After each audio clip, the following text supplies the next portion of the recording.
what we have built today is not like waking up one day and building this company, you know. This succeeded because all the experience I had before. Like, it's very important to take step by step and yeah, be patient on the process, I think.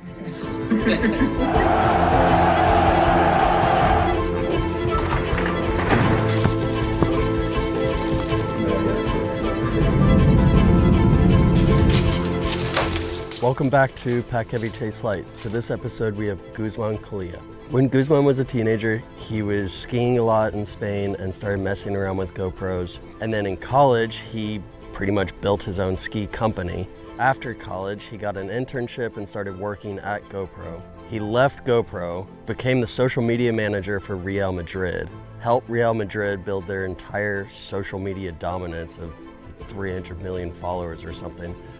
Then he decided to quit and build his own production company, and he did all of this before the age of 30. I know you're not supposed to compare yourself to others, but shit, it kind of makes you feel like you're not doing anything. For this episode, there was a lot of stuff that we covered, and there's a lot of stuff that we couldn't really leave out. So it's a little bit longer than the other episodes, but that's just what it is. Guzman had a lot going on. Welcome to episode 5 of Pack Heavy Chase Light with Guzmán Colilla.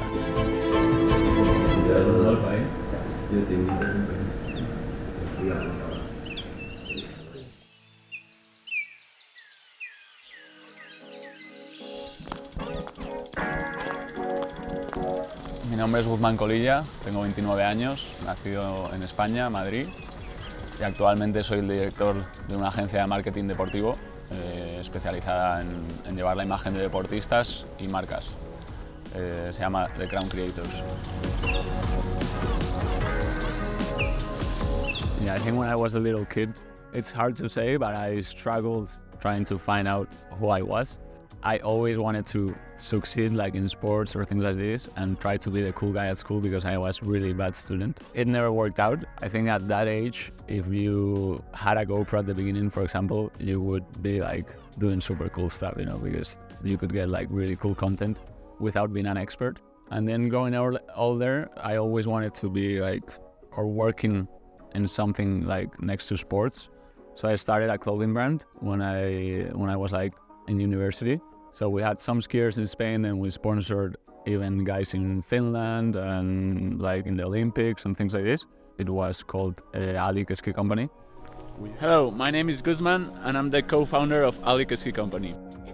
We used to say that it was founded by 2 guys in the University of Colorado. So that it doesn't sound that like 2 guys from Spain were building a ski brand because there is no snow here, you know. Right? So for me, I knew when I was doing this, it was like better than being at university studying, you know. Of course, I was at university. I studied like in London and in San Francisco.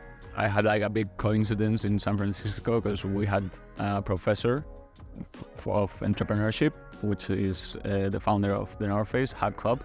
We started working on the project, and it was a real project. Like we started working on a full outerwear line. I remember like asking Hab, like, what grade am I gonna have? And he's like, dude, what do you mean what grade you're gonna have? Like, we are gonna have a 10, you know? To ensure the best quality, we have teamed out with the founder of the North Face Hat Club. Hi, I'm Hap Club. I was the founder and 20-year CEO of the North Face.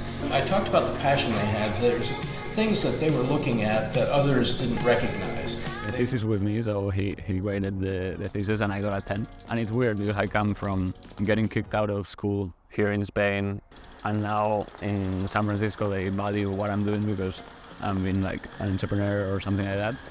And working with this guy, like, it was super nice, and yeah, I'm super thankful that I've been able to study abroad, and that gave me, and I think you don't get like a broader vision of what you are able to do. And if you look outside, there's so many possibilities. Every time we can, we are in the city or in the office, we try to get up early in the morning and come here biking at normally 7 a.m. We like to have a healthy lifestyle as we are all young people in the office.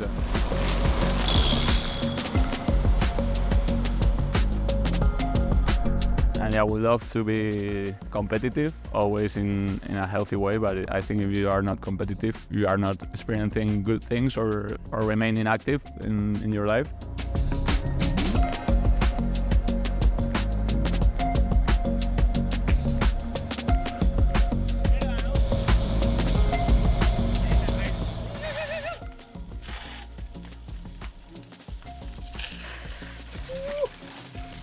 That one. These Marcos are main designer, and then Julio, like The operational guy. anything you need around the crown, get this guy. So Guzman. Well, Guzman, I'm gonna start with how I met Guzman, which I can't remember because we were like 1 or 2 years old. And I can tell Guzman since he's a boy, he's been very competitive guy, let's say. But in terms of always wanted to do new things, pushing people, for example, biking, let's say. So Guzman is that kind of guy that makes you do more and maybe go further than you think you can. What is it like running a company with him? The thing is that he delegates very well. Now he's doing more a commercial side, let's say, trying to gain new clients. Now I'm more focused on the team. As of now, I can say working with him is good, since we're working on each of us on our field and we're doing quite a decent job. Yeah, we also party together. No, actually, the head of content. Yeah, we were quite wasted on Halloween 2 years ago. He came to me, he barely knew me, and he came to me like, you were gonna end up working at the Crown. I was like, dude, who are you? Yeah. We're a bit late for our weekly meeting. So we'll have to go fast to the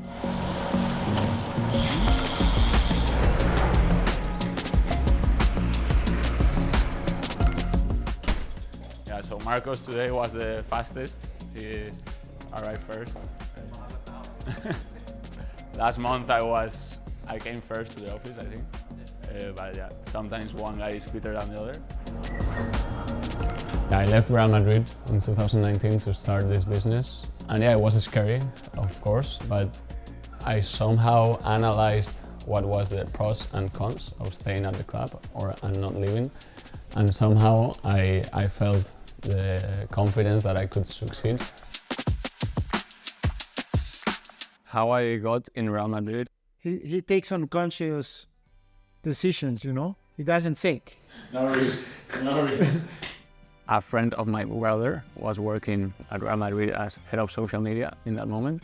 And then I was the director of social media of Real Madrid. And I was looking for someone that was creative, that understood social media very well, that could create content, that could edit content, that could have and build relationship with athletes and talent. So Guzman obviously came to my mind, and he interviewed at the club. I didn't have anything to do. It wasn't plot or anything. He went through the process, and everyone loved him, and we hired him at Real Madrid. Actually, on one of these jerseys, it says be at the right moment at the right time.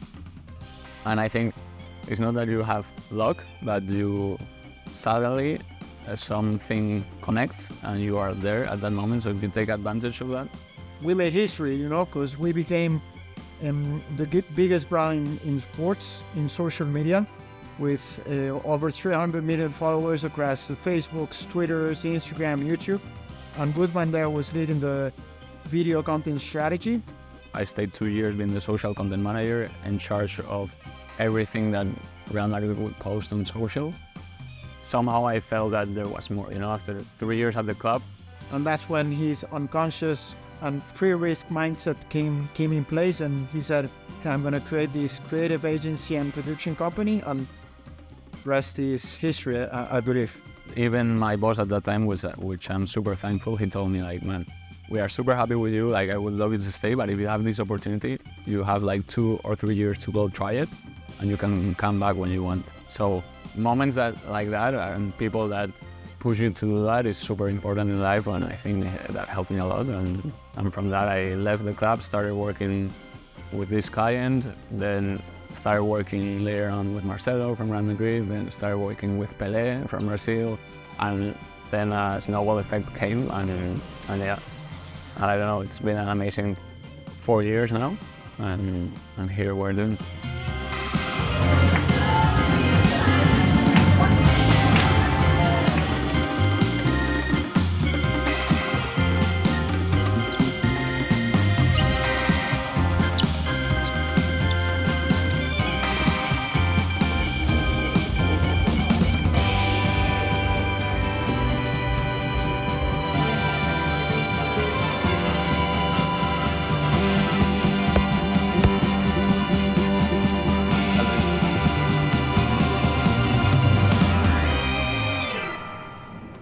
For example, the crown, what we have built today, It's not like waking up one day and building this company, you know? And I told some friends, I told my colleagues, like, this succeeded because all the experience I had before, like the building a company, working for GoPro, working for Real Madrid, and then you leave Real Madrid at the moment that you are able to work for a big client, and then you are able to do this. If you start from school to build this, maybe you won't make it as successful as this, you know? So it's very important to take step by step and yeah, be patient on the process, I think.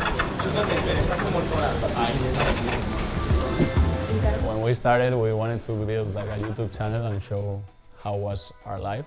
So we were blogging a lot, but we didn't know if we were always battling if to do it in Spanish, in English. One day I was talking in Spanish, one day in English.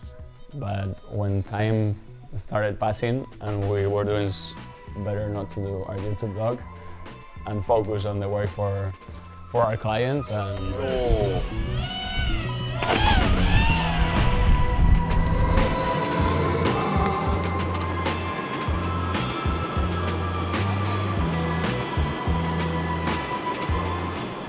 no time for blogs.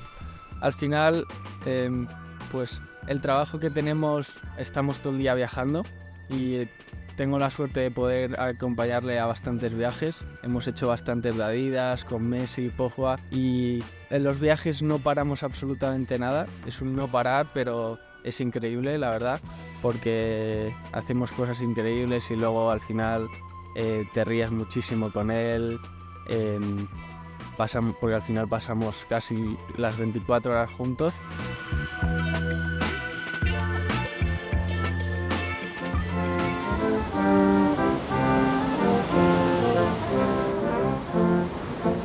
Together is with this weird thing of the job that we do. There is some special shoots that we have been doing lately, which is like shooting with really top stars. And they give us like a 5-minute window and you have to shoot this and it has to be perfect and there's no more tries. You get this adrenaline, like it's like goosebumps that it makes you feel alive, you know? I mean, this guy's coming and you have to do it perfect, so try not to fuck it up. And with Messi, last year we were working with him. We took these photos of him, and of course they won the World Cup after it, you know. So it was insane because after this they projected the photo I took of Messi in the national monument that is in Argentina, like in the center of the city. 3 years ago, I'm like, I would never imagine this would happen, you know.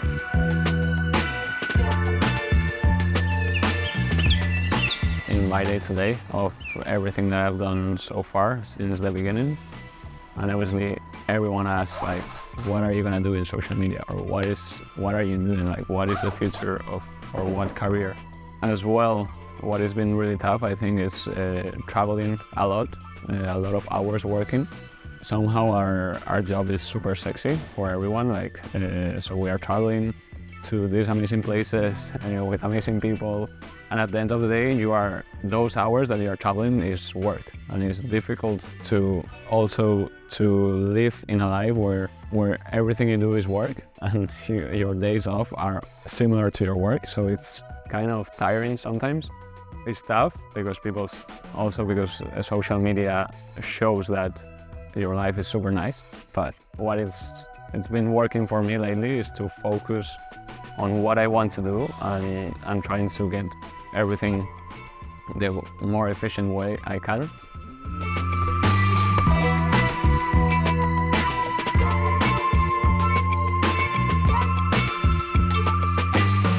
I think risk is not knowing what is going to happen and trying to escape from difficult situations or that might happen along your pathway. If you think of how you take a decision or like how you leave Real Madrid or how you leave a company that you are doing great at, of course there is risk, but it's like when you know you're gonna make it or you feel you're gonna make it, and it's how you tackle with that situation of percentage that can go right or wrong. In my life, in my career, it wasn't too difficult to move out of something because I always believe that something better could come if you work hard and if you believe in what you're doing, you will make it, for sure.